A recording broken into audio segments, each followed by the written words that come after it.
যারা আমার মতো ভর্তা খেতে ভালোবাসেন তারা একবার হলো এই ভর্তাটা করে দেখবেন। এতটা টেস্টি হয় যে কথা দিচ্ছি 1 প্লেট ভাত এই ভর্তায় নিমিষেই শেষ হয়ে যাবে। সামনে যদি 10 রকমের রেসিপি থাকে সেটাও কেউ নেবে না। চলে আসলাম লাউ শাক ছিঁড়তে। এটা আমার লাউয়ের মাচা। আমি এর আগে এই লাউ গাছ নিয়ে ভিডিও করেছিলাম যে 3G পর্যন্ত কাটিং করলে সহজেই লাউ গাছে লাউ ধরে। দেখতে পাচ্ছেন অনেক লাউ ধরেছে আমার গাছে। এখান থেকে আমি আরও 2টো লাউ নিয়েছি। যাই হোক, লাউ পাতা ধুয়ে আমি এটাকে কেটে নিয়েছি। এবার এটাকে সামান্য জল দিয়ে ভাপিয়ে নেব। লবণ দেব না, শুধু জল দিয়েই ভাপিয়ে নেব।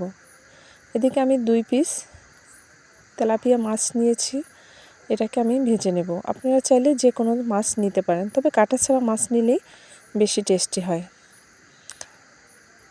সাথে নিয়ে নিয়েছি রসুন, কাঁচামরিচ, ধনিয়া এবং কালো জিরা।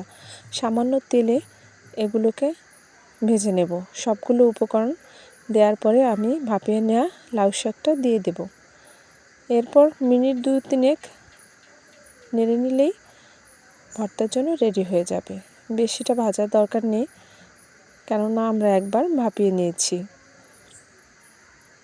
আপনারা যদি চান ভাপিয়ে না নিয়ে শুধুমাত্র প্রথমেও ভেজে নিতে পারেন, তবে সামান্য একটু জল দিয়ে দেবেন। আমার ভাজা হয়ে এসেছে, দেখতে পাচ্ছেন কতটা সবুজ রং রয়েছে এখনও। এটাকে এখন বেটে নেব।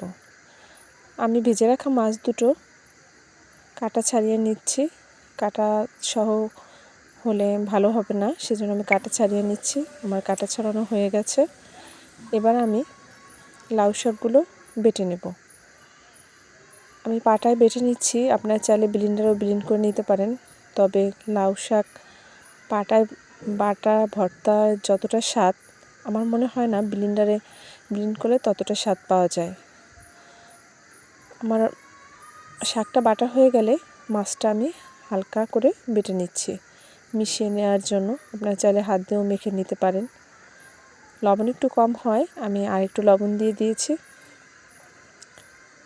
এটাকে গরম ভাতের সাথে পরিবেশন করলে ছোট থেকে বড় সবাই তৃপ্তি সহকারে এই ভর্তাটা খাবে এবং স্বাস্থ্যকরও থাকবে। যেহেতু লাউ শাক, এটা স্বাস্থ্যের জন্য খুবই উপকার এবং স্বাদেও দারুণ।